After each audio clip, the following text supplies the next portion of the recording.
Hello and welcome to the November 1st webinar for Knowledge Management and Process Management.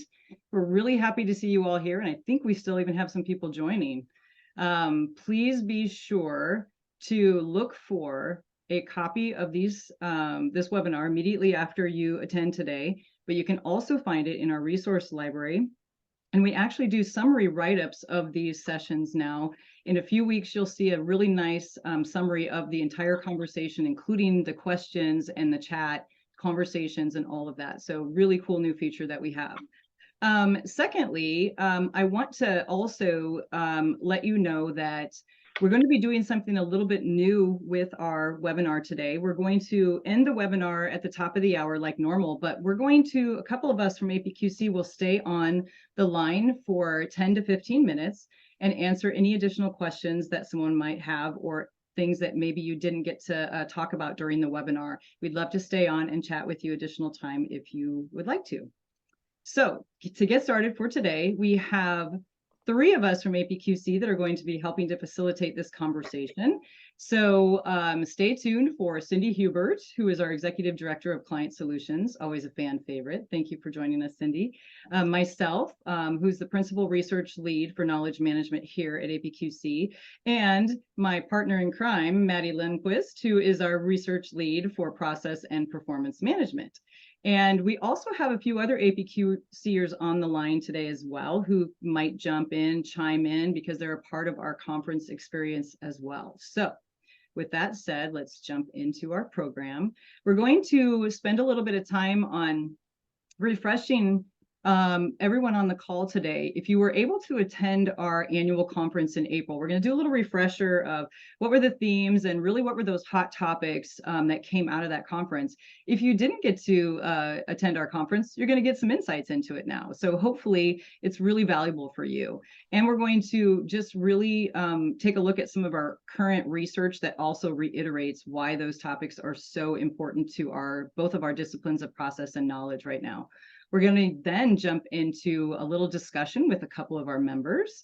So we have a past presenter, we have a past attendee. They're going to talk about their experience, why they come to our conference and engage with APQC, and what they've done with some of the information that they've learned and what they're still doing and what they intend to learn from all of you. So the last thing we're going to do is talk a little bit about some of our learnings from our past conferences.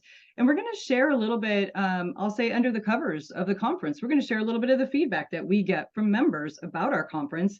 And it helps us to shape future conferences and all of our engagements like webinars, roundtables that we do to make sure we're staying on top of all of the topics that you are all interested in and are important to your business.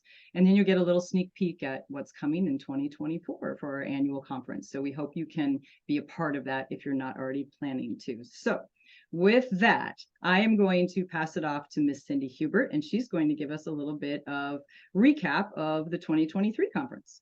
Oh, thank you, Lynda. You know what? If you don't get excited by this next picture image that's up there, that is Susan Pickles with CRB jumping with inspiration. And yes, I feel like doing that now. I just said in the chat, can we all meet next week for a conference? So as you all know, it's one of the high points in our years. We bring you all together. And what's so great is 2 years ago, something serendipitous really happened, and we orchestrated it a little bit. And we brought our process and knowledge audience together. And that theme has continued. And so Lynda asked me to take a couple of minutes to wrap a couple of days into it, just on key insights. So I want to share just a little bit about that and what I learned from it all from you. And while I'm doing that, let's use the chat. If you were at the conference, give me a top, real short, one-sentence memorable moment. I'd love to know that. We always do that at the conference, but you know, what's happened since then and what's kept you inspired. So one of the things that happened is we've been talking about how knowledge management and process management are just intertwined and so important to each other. And that has continued to manifest itself as we continue our research in both disciplines, but looking for cross-disciplinary opportunities like this particular webinar to bring them together. I think it's real important. And last year, our theme was really focused on people, process, and knowledge. And we really started doing the comparison of people. Process is really hard to execute. without people, even though we have a high degree of automation these days. People and their smarts are still important. And of course, participation and people being part of knowledge management activities is our holy grail. We've looked at that for almost 30 years. And so that's a very important aspect of both disciplines. When you move into process, then knowledge management works a lot better if the process flows well. And knowledge really is the fuel for processes, as you might have heard from Jeff Barney, my colleague, director of our advisory services, say at our conference last year. So that's really exciting. We're both heavily focused on technology. Yes, we're interested in all of the newest and latest, greatest bells and whistles. Generative AI was a big piece of what we talked about last year. And then, of course, there's always the knowledge component that we bring together.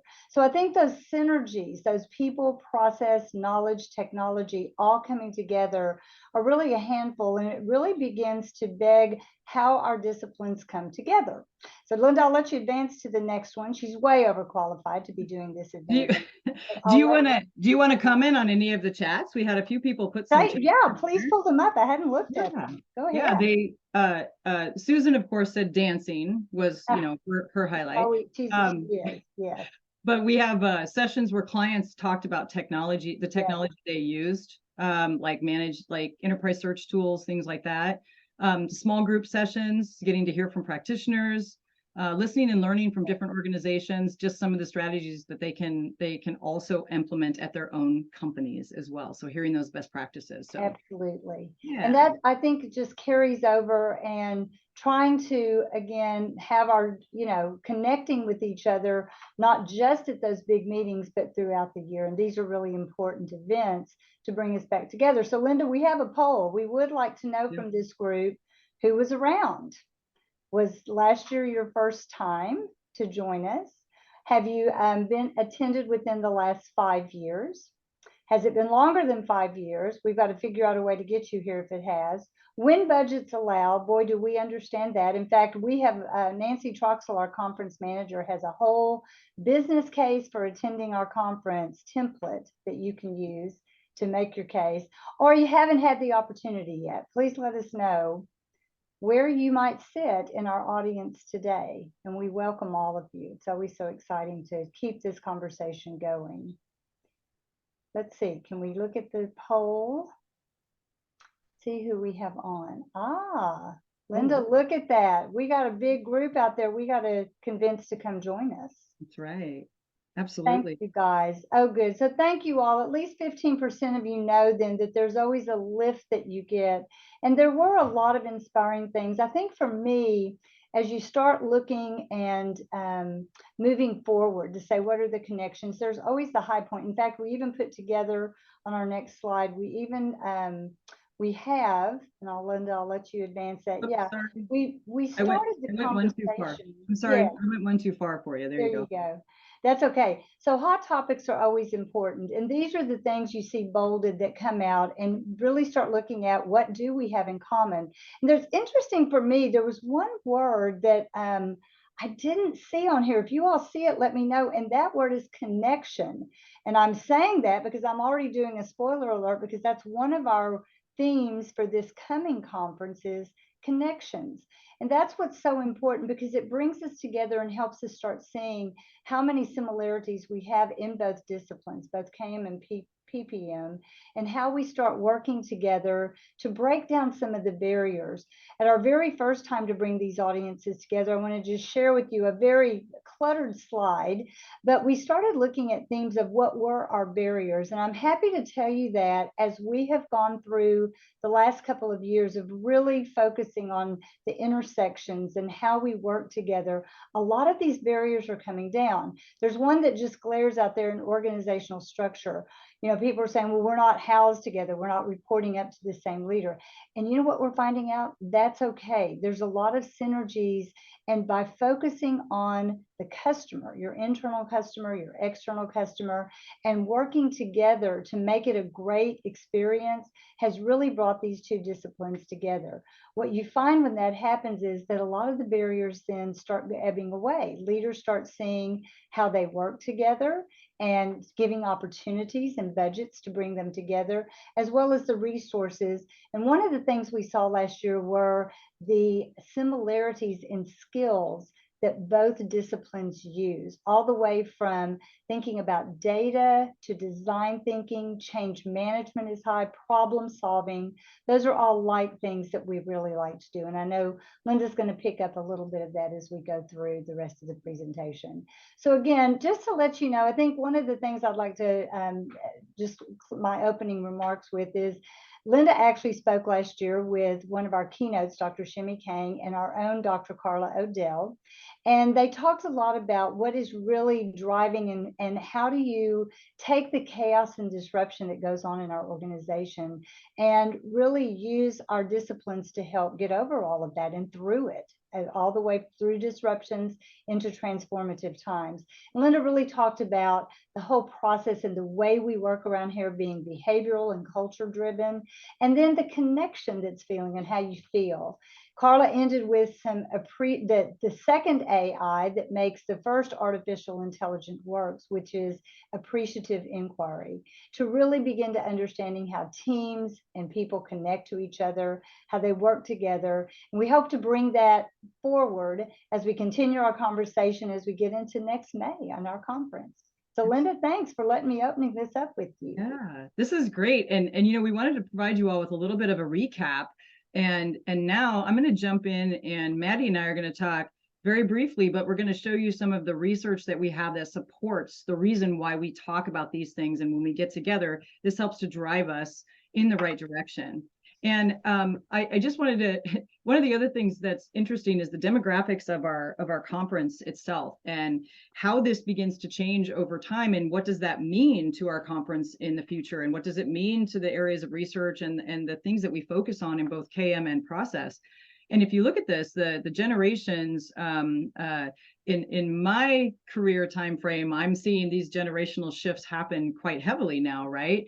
When I started in the workforce, I'm in the Generation X category, and it was quite large in the baby boomer, right? So all this is shifting now, and what does that mean? And what do those impacts mean? And we're going to talk a little bit more about that as we go forward with additional conferences and additional research. But we have like half of our conference attendees really fall in that Gen X. We still have about 8%-ish, it looks like, in the baby boomer, and even a 4% slice of what we call timeless. Those would be the people born even before the baby boomer generation. And of course, the 38% in that millennial range. But look at that little 2% slice of the pie now that's coming in with Gen Z. It's hard for me to believe that these folks are entering the workforce, and what kinds of new ideas and innovations are they going to bring? The other thing that brings some diversity of thought to our conference is that, almost 3/4 of what we have is members, but we have 1/3 of people who are non-members, right? What kinds of conversations are we having with each other, and are we making sure that we're connecting with all of those people? So this just gives you a little bit of insight into who's attending the conference and what kinds of conversations are going to be driven because of the demographics that we have there.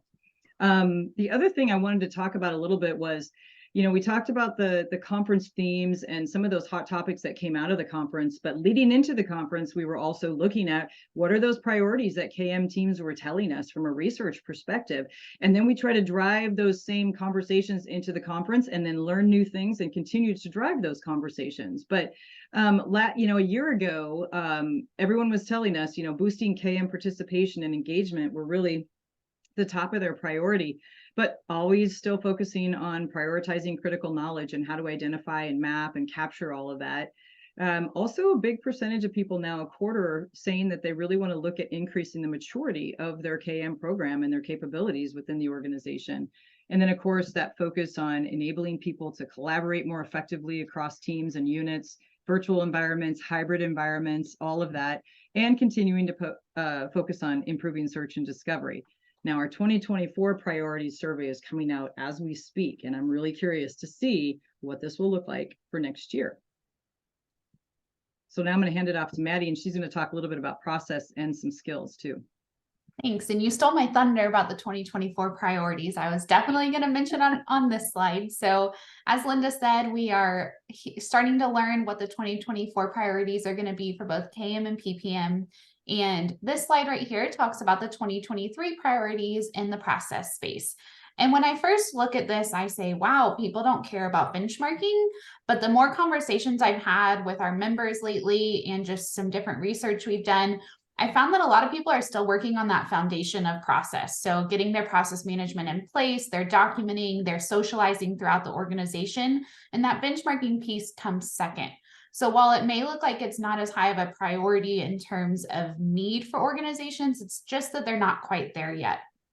And if we're always going to have the process management and continuous improvement, those show up as top priorities year after year. I'm interested to see what it looks like in 2024.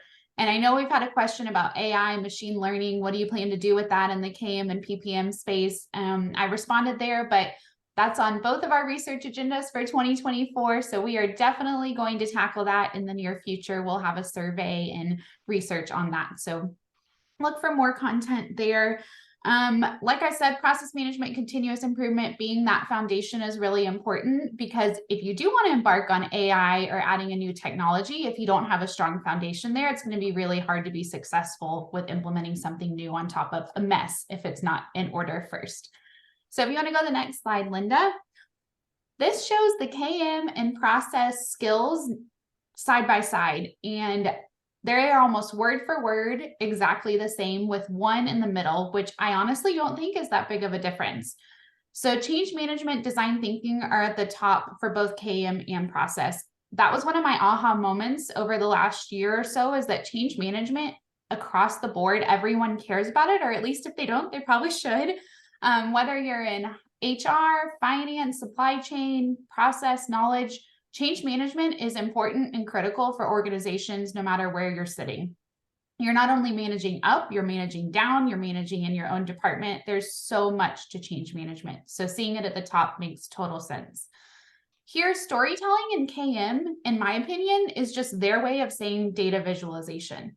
The process folks have data from their processes that they're trying to report back to their stakeholders, and how they visualize it is the process people telling a story for their stakeholders. So to me, those are almost the same, but just different words. And then we've got data management and problem solving down at the bottom. I think those will always show up as important items for both process and KM folks. Yeah. One quick thing I was going to add, Maddie, that when we look at the priorities from the KM perspective, it's been so high on trying to engage people in KM activities that it doesn't surprise me that the change management skill set just keeps climbing and climbing and climbing in the knowledge management space. So we've got some great research on change management already in our resource library, but believe me, next year we will all be focused on talking more about change management in both of our research areas. So stay tuned. If you love that topic, there will be more on that. Yeah. Cool. All right, now for the fun part. This is where we get to engage with members. And so I had the distinct pleasure of asking a couple of our members who have attended and presented at conferences in the past to come and just share their insights, because we can tell you how wonderful APQC conferences are, but we like to hear from the people who are actually there to learn something. So not that we aren't, but so my first guest speaker is Tammy Viles, and I've known Tammy for a few years now. And if you don't know Tammy, you should, because she's amazing, and she has 20 years of experience, not just in KM, but also very heavily in the communications, change management, and engagement. But I would also add that she's really, really good with technology as well. So she's kind of got all of these skills. She wears a lot of hats, right? So Tammy, thank you for joining us, and we'd love to hear from you. Oh, Tammy has been a past not just presenter, but she also helped us last year facilitate our first member-led master level class as a pre-conference workshop as well. And I believe that was also on change management and engagement too. So share with us about some of your experiences, why you come to the conference, and some of the learnings that you've had over the years. Oh, it's my pleasure. And thank you so much for having me. What an honor. Hello, everyone. It's so good to see you virtually. I got to tell you, I love APQC, both the organization and the conference. You know, knowledge management is evolving at such a rapid rate, and APQC really stays on top of those changes while also remaining committed to the foundational elements that is knowledge management.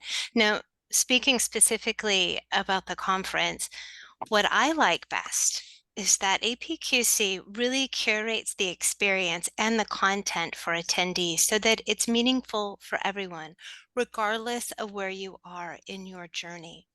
They really care about providing growth opportunities, not just for organizations, but for you as an attendee, which for me has been a critical part of my own personal growth. And it's also really humbling and sometimes incredibly validating. To hear them introduce me, I still kind of shrivel up like, oh my goodness, really? So it's a lovely experience. Now, there's several reasons why I go every year, and probably the biggest reason why I go is to benchmark what others are doing. You get to see where you fall in that KM continuum. And having that comparative value lets you know where you're excelling. You know, for example, maybe you have some great method on how to engage your employees around your communities of practice. But you also get good ideas of where you have opportunities or gaps to improve. You can go back to your own program with these new ideas. My old manager used to say to me when we would go to APQC, she'd say, be on the lookout for that one thing that we can implement immediately. And I remember a couple of years ago, we were watching one of the presentations and somebody showed their search returns page and they had a link on there that said, did you find what you were looking for? Yes or no? And we took that right back. We deployed it within a week. And you should have seen the credibility we got as a KM program because we were so responsive, but also the goodness it brought to our organization. But it's not just about learning what other people are doing. It's also about sharing what you know, and you get excited to do that. After all, we're all KM specialists and process experts. Sharing our stories is what we do best.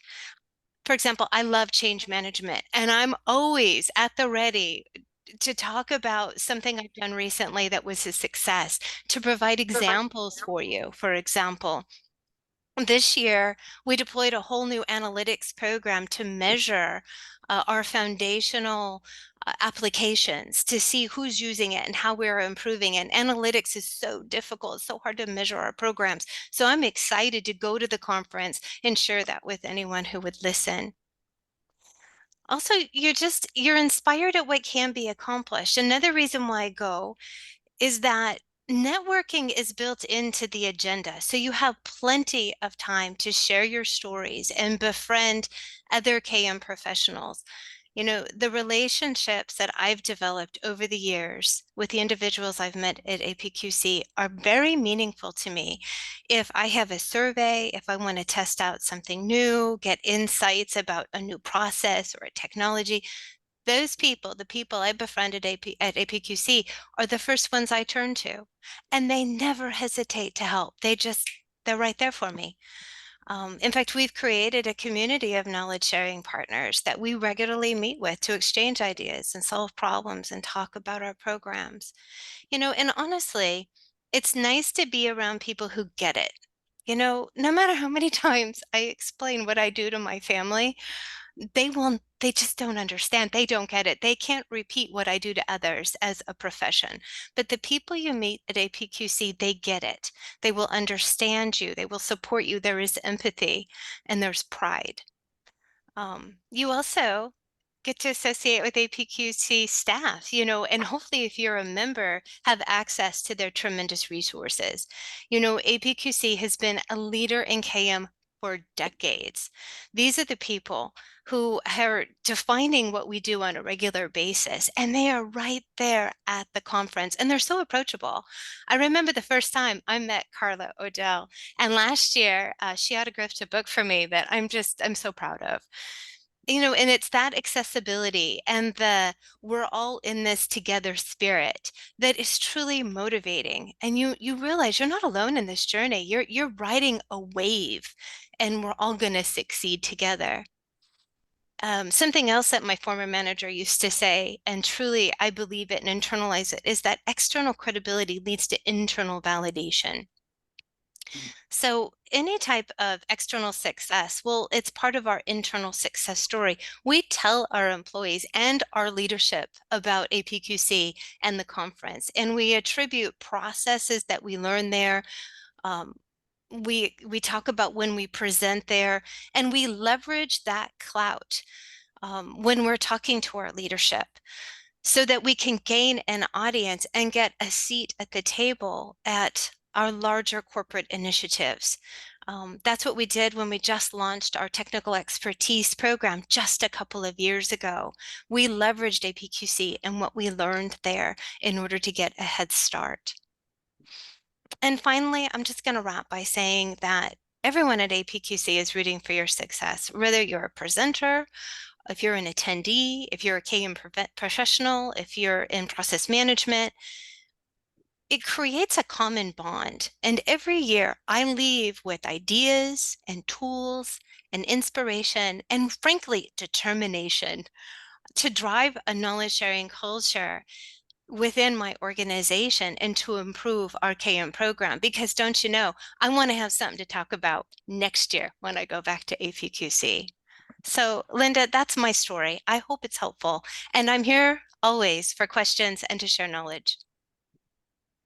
That's fantastic. Thank you. And we didn't tell Tammy to say any of that, right? We gave her a few prompts that tell us your story from your experiences at APQC. And I love how you said that you feel that APQC is rooting for your success, but I would actually add to that, whenever you're in the company of anybody that we collaborate with at any company, when we're there together as attendees in the conference or even on a webinar, I feel like everyone's always rooting for each other's success. You know, seeing the dialogue happen between the companies is very validating for us as an organization as well, that we were able to help connect people to then go off and learn from each other and go do great things, right? So it's definitely a two-way street. So I love that. Does anybody have any comments or questions for Tammy before we hand off her to our next presenter, who said that you're very impressive, Tammy, by the way, the next presenter. So just wait. I'm just the opening act compared to TJ. So I'm going to ask one more thing of you while I have you, though, just a really quick, because that initial poll you saw, like 50% of the people on this call today have never had the opportunity to attend an APQC conference. Now, maybe they've been to webinars or other events, or maybe they use the research. But what advice, if I can ask you off the cuff, what advice would you give to someone who's coming to an APQC conference maybe for the first time? Oh my goodness. For me, you know, it's hard to tell, but I'm an introvert. And so for me, it's difficult to step out of my shell and to do what might feel uncomfortable. At APQC, it's like landing on a pillow. You're with people that are so like-minded and have such empathy. And like I said, everyone wants you to succeed. The advice that I would give is to open yourself up to that, make yourself available, go to the networking events. Even if you feel like a wallflower, you won't be for long, because you're going to make friends that are going to make you better. And I guess that's my advice, is just step outside of your comfort zone, ask questions, and share what you know. It really is just wonderful energy. Awesome. I love that, Tammy. Thank you. Thank you so much. And no specific questions for you. So just hang tight and we'll talk to TJ next. And thank you so much. And TJ Sue is here from Astellas Pharmaceutical, and he's the Director of Enterprise Knowledge Management. He also has close to 25 years of experience in KM, and actually a unique experience because he did work, I know it doesn't say that here, but he worked at Accenture before. So he got to talk to a lot of people at different companies and also work on KM internal to Accenture as well. So he got to see both sides of the coin there. And so TJ was a attendee at the conference this year, and I think has helped facilitate roundtables and spoke in the past as well. So why don't you share with us your story about attending conferences? Thanks, Lynda. And Tammy, that was a great, I really loved what you shared. I feel like I don't have much to add to what you shared because you did such a good job explaining the benefits of attending APQC conferences and being part of APQC. But I'll just share a little bit of my history. I first went to the APQC conference. I can't even remember when it was. It was something, I think, around 2012, perhaps. And like many of us are today, at that time, I was part of a fully remote global team. It was a knowledge management team at Accenture. And we met in person usually once a year. And that year we decided to do it in Houston at the conference. And this was back when it was at the Houstonian Hotel before it moved to the Westin. But it was a great way to bring the team together, to stay current in the knowledge management field, and to build relationships both within the team, because we didn't get to see each other that often, but also with subject matter experts and practitioners in the industry. So that was my first experience, really enjoyed it. Since then, as Lynda mentioned, I've spoken at the conference, I've facilitated sessions, I've spoken on some of the webinars in the past, I've participated in some of the research, some of the advanced working groups that APQC facilitates. And I've also attended the conference the past 2 years and used it in sort of the same ways as we did back in 2012, where I used it as a way to bring my knowledge management team together. And Lynda and I used to work together. And so that was the first time that we got to meet in person, was at the conference.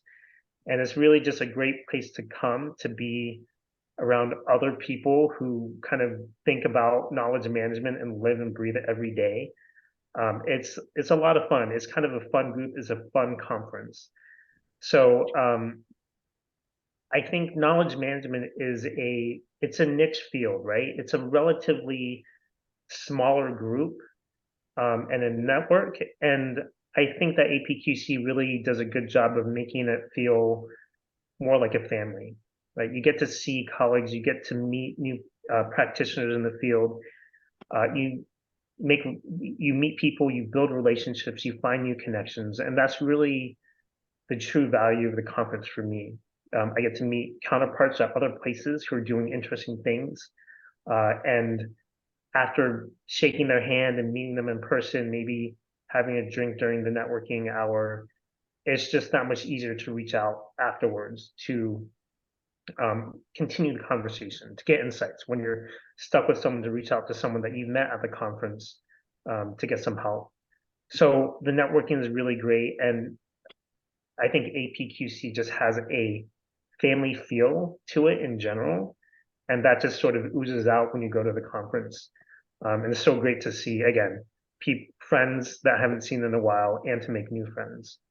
So the networking is really good, and I think the conference is well done. It's not heavy on vendors. I mean, there are like a few, but it's really not like a bunch of people trying to sell you or pitch you things to buy. It's really about learning and building those relationships. I think APQC also does a really great job in vetting their speakers, right? Getting interesting people to come speak, whether it's the keynote speaker or the people presenting. And helping those people be prepared, right? Helping them understand the audience, how to make the presentation engaging. So there's a really sort of, I think, a good level of quality across the board when it comes to attending the conference and the people that you're going to meet.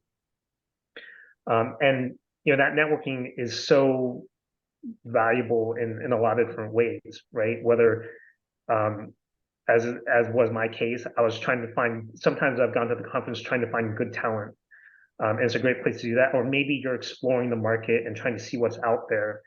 Having network is just valuable in a lot of different ways.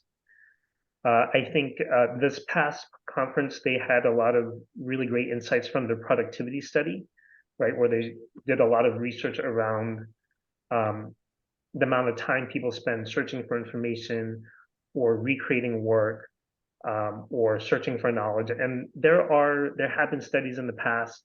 I feel like they've been a little bit getting older and older. It's the same studies that keep getting referenced. So it's really great to see new, fresh research, which I think APQC excels at, right? That benchmarking data, doing those studies, doing the research across so many different companies, so many different initiatives across the industry, across the knowledge management field, They really do a great job of conducting that research and bringing you the insights.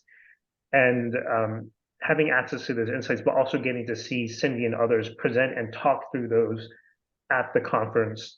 That stuck with me, and I took those insights away and worked them into some of my pitches to top management. So I would, yeah, I'd encourage you to check it out.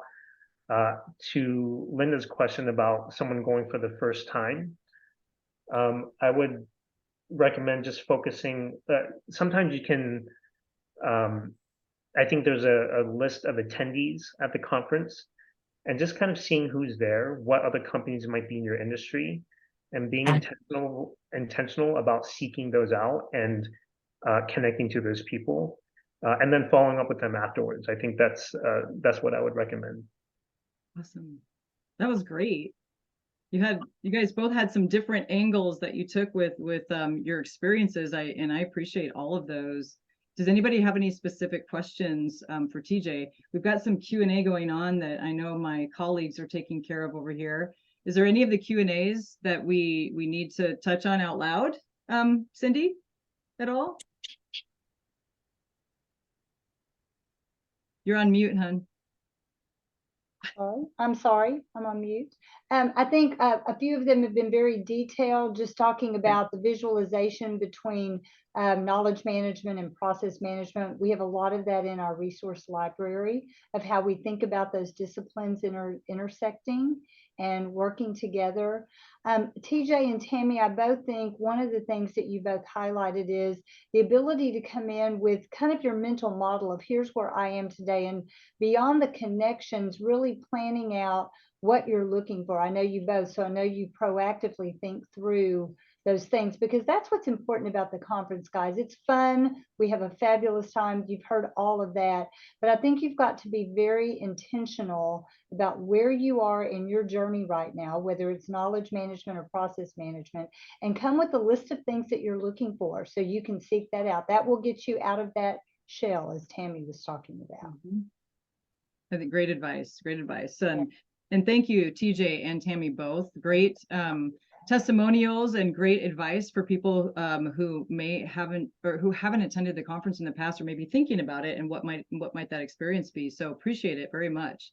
Now we're going to jump to the audience, and Maddie's going to lead us through a discussion question for those of you on the phone who actually have attended a conference. And I know we have a smaller percentage of people, so please feel free to speak out or write your answers in the chat.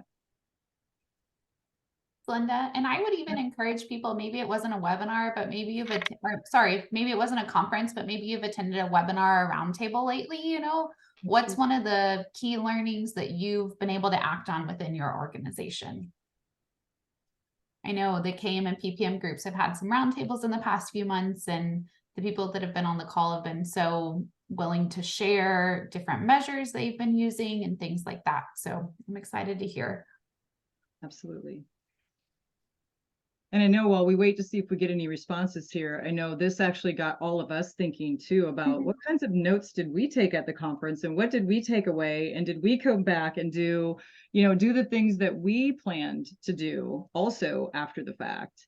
And it's interesting. I know I was in a unique position because it was my first week working at APQC, right? And I was moving from having been a member previously and taking those things back to my organization to now putting a different hat on and thinking about it from the perspective of, okay, now I'm listening to all these people talk about all these great things. What does that mean as far as what I want to do to make sure that we're staying on top of our research and our experiences for all of you, so you can continue to be successful going forward?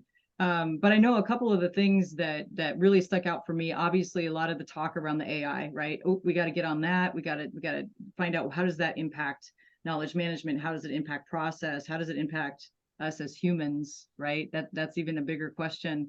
But I think that one, and also the fact of the aligning to business priorities, I heard over and over and over, and I think I always continue to hear that over and over again, is everything that we do in knowledge and process, we're not doing it for the sake of just doing cool knowledge management or process management stuff. We're doing it because the business needs our help, and we want to help them succeed overall. So those were two big takeaways for me. We do have one in the chat, so I'll jump to the chat here really quick. Oh, this is from Martha. This is one for me was that while I was thinking me and my organization were absolutely new at KM, we already have more advice than we thought, advancements than we thought, and that we just needed some structure to make it happen the right way. So what a great comment. I think that speaks to that validation, right? That Tammy mentioned. You always feel very validated when you're here. So I was going to say, a lot of times I hear people say, I don't feel as alone as I did before. Everyone's going through the same struggles. I thought I was by myself. So, yeah. Oh, thank you, Lynda. Also, someone just commented, it may have been Martha. Someone was saying earlier, gosh, I wish this was 4 or 5 days. So do we, but it's not. But it is actually 2 days before the conference. We have 2 full days of training and workshops, all different types of formats, learning laboratories that you can actually do hands-on things. So it's a great way to ramp up if your time permits. And you do need to get some skills and some immersiveness in methodologies and best practices. It's a great way to get you ramped up if you have the 4 or 5 days to spend. We would love it. Yeah, absolutely. And I think, you know, sometimes it's hard. You come home with a full notebook full of notes, and it's where do you start, right? How do you even take one thing away? And I think Tammy's advice of they saw that one small thing that they could add and they could put in place immediately when they returned back to their company was huge. I also think one of the things that we're trying to do is the presenters are doing a great job, I think, of not just presenting. They're actually giving you tips and tricks and checklists and tools and templates and examples and things like that you can take back with you. That does make it easier to know how to take what you learned and put it into action as well. So just some of those things to think about. There's another couple comments in there too. We have. TJ says you realize your challenges and struggles and wins, and that you're not the only one. Other people can relate to what you're doing. And then Susan Pickles from CRB said incorporating the fellows program more significantly in COPs, thanks to Tammy, our first speaker, right, who presented on a fellows program a couple of years ago, right? So people just keep building, right, on each other and building their ideas and advancing and evolving their programs. So it's pretty cool to follow. If you get to come once, it's amazing. If you get to come multiple times, you get to see people's stories, play out over time, and you get to share your story over time too. So it's a pretty cool thing. All right, now we're going to take the last few minutes and we're going to talk about the future. So thanks for those of you who have been engaged with us so far. Going forward, this is something that we want to share a little bit with you too. This is from feedback that we receive from our conference that helps us to shape what we do going forward. And again, as Maddie said, not even just about the conference always, but it also helps us to shape how we do our webinars or how we engage with members throughout the year for those who maybe can't attend the conference as well. But here's some of the topic areas. Integration of KM and process. That's the reason that we come together for the conference. And it's important that we continue to have those conversations about how we work together better and how those two disciplines really do integrate and align for business success.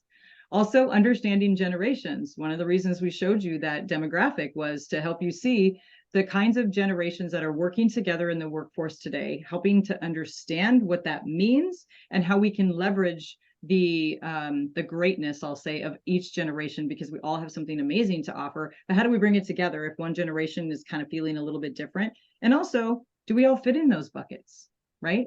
So you fall into one generational bucket. Do you feel like you do? Maybe you don't, right? So it's really just understanding how we all work together. And that feeds into building the community as well. And this is a great comment that we got, was to make sure that in this environment, this conference that we have, where we talk about it feeling like family, and we talk about how much we learn, and we love to come back together with our friends. 50, no, actually, I think it's 60 or 70% of our conference attendees are typically first-time attendance people. So how do they feel compared to those people who maybe have been coming for many years to the conference and know a lot of people and have that networking? Are we doing a good job of making sure that we're intertwining the new and the people who have been coming forever to make sure that everyone feels included and everyone feels like they're becoming part of the family, right? So really working on those kinds of activities as well. Staying focused on the essentials. It's great to talk about future topics, but it's also really great to stay focused on those fundamentals because somebody's always starting. Somebody's always in the beginning stages of something, and we need to make sure that we're providing that. Increasing focus on technology. This is a common theme now, obviously. It has been for years, but it's really, really hitting us this year with the impact of generative AI specifically. And then we have this concept of really improving the depth of the content of the conference as well for those people who are at the master and advanced practitioner level, while keeping the balance of the essentials and for those who might be starting out on their journey for KM. So these are some of the things that we hear from all of you as it relates to the conference and areas of opportunity that that you all would like to see us actually go improve on. So with that being said, I'm going to do another quick poll for you. And we're going to ask you to, just in general, give us you can select 2 on this poll, but only 2. We want you to pick your top 2. What are the areas that would be of interest to you in a future conference or event that you attend with APQC? What kinds of things are you looking for? And these are general buckets. So if you have something else that you really want to add to this, that you want to make sure that's called out, go ahead and use the chat and type it in there. But otherwise, we'll give it a second and we'll see what we came up with for the poll. Lynda and Maddie, this time I want to tell everyone your timing is perfect because we are shaping the agenda as we speak today. Yes, we are. So anything you tell us will be heavily considered, evaluated, talked about. We may even reach back out to you. Absolutely. Yeah, so let us know what you think. Well, and when we do the follow-on, we always do a follow-on survey for the webinar, of course, because we like to hear back from you. We have never done a kind of a mid-year conference check-in before. And so this was something new for us to try today to say, hey, is this something people want to talk about? Do we want to try to engage back with those topics and get people thinking about those things maybe they didn't take action on yet, but they still can. It's not too late, right? So just let us know in the survey if you want to talk to somebody or you have an idea for the conference or you want to get engaged somehow or something like that. Just give us your name and we'll get back to you. All right. Let's see that poll. Oh my gosh, it's all over the place. Look at that. We got everything. Everything is important. Look at that. Well, we do need 4 or 5 days. I'll go back to that. Exactly. But, the top is the approaches and programs. I think people are always still looking at kind of just how do you in general shape your programs, and process management, same thing. It is higher on the KM side, but the partnerships is up there, engaging people. Love this. Yeah. Love this. Yeah, Lynda, and I also, there's a few great things. So behavioral science based on behavior change. We love that. Paul mentioned that, and that is high on our list. We're looking at that right now and how to incorporate that. To link it back to what does it really mean and how would we execute it? Because it has to be very actionable coming out of there. But I like the topic, Paul. Yeah, and we typically do have a track at the conference that's focused on change, right? So it is something that is top of mind. And when if you haven't seen the theme for next year, you'll know that we're definitely keeping it top of mind when we talk about here in just a second. Looks like we have another one in here too, opportunities for graduates from the Certified Knowledge Manager course. That's a great idea. Thank you for the plug. Yeah, she was in one of our classes. That'd be a great opportunity, Rosie, to bring everybody back together. Yeah. I think we've had 2 classes for our new certification program so far, right? And we're going to have another one the end of November, and then there'll probably be at least one more before the conference then, right? So we should probably have 4 classes by that time. Nice. That's a great idea. And Nancy Troxel's on the call today, our conference coordinator. So she's listening to all of these great ideas, and it's probably already incorporating most of them into her plan. She's excellent at that. So all right, we are going to jump to one more engagement activity here. So if I can click the slide. After hearing today what you heard, whether you've attended before one of our conferences or been a part of an APQC engagement experience, or you never have, what is something you heard today that you want to go take action on? Whether it's back in your business or you want to find out more about the conference or another activity, but just tell us one takeaway that you might want to go act on right now.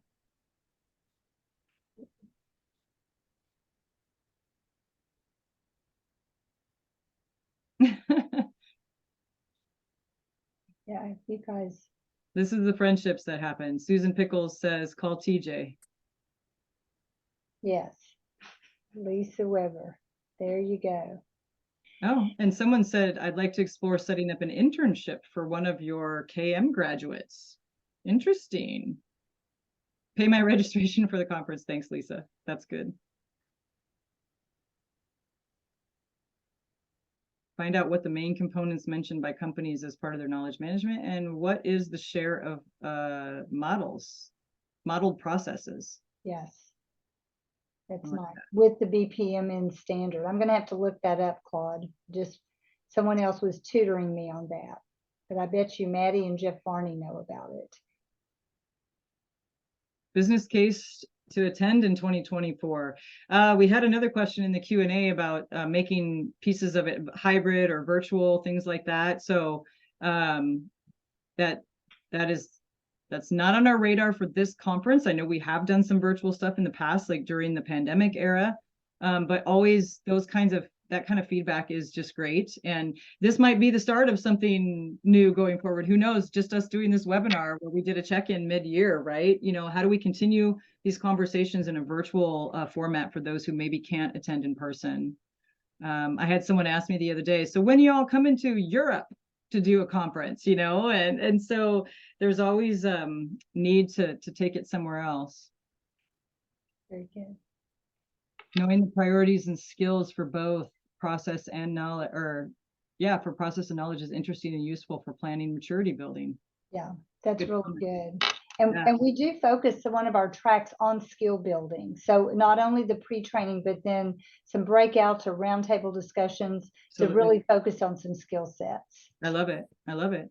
And there's a few more questions in there. And just so you know, we do capture all of the comments in the chat in our transcript, and we make sure that not by name, but a lot of these questions and how they get answered are incorporated into our write-up after the fact, so everyone can see how these questions are answered and see the great ideas that are shared among all of you. So with that, I'm going to jump to the last thing, and Cindy's going to share with us next year's conference. Woohoo! Absolutely. So I mentioned the word connect. You can see the others, change and grow. We felt like these were very important based on where we've come and how we've been bringing our disciplines together. And I saw one of the comments saying, I'm a process manager and I'm very focused on that. And I think that has been one of the things we've tried to do the agenda is to still keep our disciplines very true to the core foundations of where they start and how they get started, but then to also expand. And Lynda, two things that I'm really excited about. We've had the pleasure of going through people who have submitted to be with us, to speak, to bring their exemplar best practices or knowledge to the conference. And I've been struck by a couple of things. One is many more cross-disciplinary abstracts came in this year. So looking at how people are bringing knowledge and process management together in very unique ways. Again, still staying true to a core to both disciplines, but starting to bring that together. So that's the first thing I'm excited about. You'll see more of that, people being very innovative. The other thing is, Lynda mentioned generations at the first, and we're finding that there are a lot of new, younger people stepping into knowledge manager roles, leading knowledge management programs. So many times people come and think, oh, I'm going to hear about these really mature, big programs that have been going on forever. Yes, you will. And you're also going to hear about those who are being very creative about getting their programs off the ground and how they interact with leaders, how they look for change opportunities with leaders to really help them begin to understand how to bring these disciplines to bear on strategic initiatives and challenges within the organization. And ultimately, that all leads to growth. So I'm really excited about all this coming up, Lynda, and I'm hoping to see everyone on this call there. Yeah, it's great. There are, as we review things for the conference, it is really exciting, everything that's happening in the knowledge management world. And it's about change, but it's also about AI, and it's about keeping our processes and our essentials in place. It's everything. So no matter what area you're looking for, we're hoping to make sure, right, that we have those pieces of the puzzle in place for you when you come. And it's going to be exciting, even over the next few months, as all of our areas continue to evolve. By the time we get to the conference, we might even be talking about something else new by that time. Who knows, right? So with that being said, I want to make sure that I give Maddie, did you have anything you wanted to add about the conference for next year? Anything you're excited about, or anything before we kind of close ourselves out here? I think we've mentioned it already, but I'm just so excited to see the change management piece as a big part of the conference. I think it's so critical for both process and knowledge management. So I'm excited to see how we collaborate on that for the conference in 2024. That's right. And hopefully Maddie and I are getting to talk a little bit about that together as well at the conference. So something to look forward to. Yes. With that being said, I'm going to make sure that if anybody has any additional questions right now, please feel free to throw it in the chat.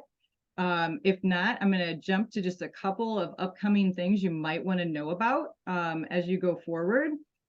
We have some things coming up for knowledge and process. There's a roundtable in November for process.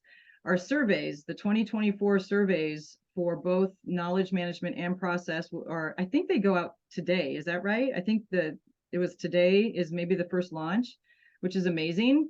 Also, we have a December webinar coming up for knowledge management, where we're going to start talking a little bit more about technology and KM. So if you want to get your AI on, that's the chance to come. We're going to start talking about it. And the December process webinar, where they're going to be talking about who are the people in process. So it's exciting. And then we have 2 big surveys for research coming out for both of us around the role of technology, digital. We're having a dialogue around whether we like the word technology or digital. And if you have an opinion about that, throw it in the chat. We'd love to hear. Technology is enabling, digital is a strategy, so we're trying to figure out which word resonates with you all more. So feel free to throw that in the chat too.